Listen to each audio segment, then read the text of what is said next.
Dear viewers, welcome to our TrendzBasket fashion channel. In today's video we are going to present here different types of beautiful stylish cubic zirconia diamond bracelets and rings design ideas. Cubic zirconia is a much less expensive man-made gem that appears quite like a diamond, but they are very different. Cubic zirconia is a man-made mineral made of zirconium dioxide. Cubic zirconias can appear to be very like diamonds, but they have very different mineral structures. Cubic zirconias have been found in nature in small amounts, but the vast majority used in the jewelry are man-made in a lab. Synthetic diamonds are also made in labs, but they have the same carbon structure as diamonds. Cubic zirconias do not. It looks very close to a diamond because of its brilliance and sparkle, but is actually a man-made crystalline material.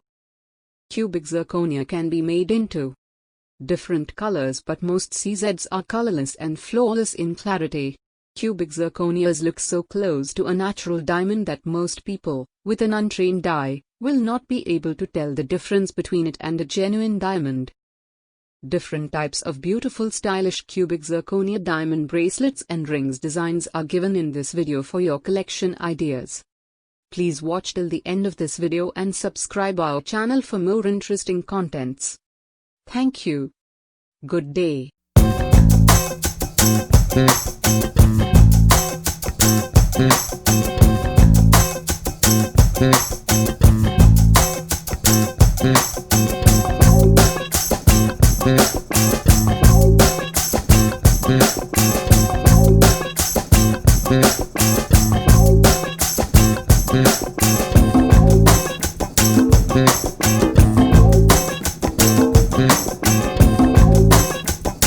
Yeah.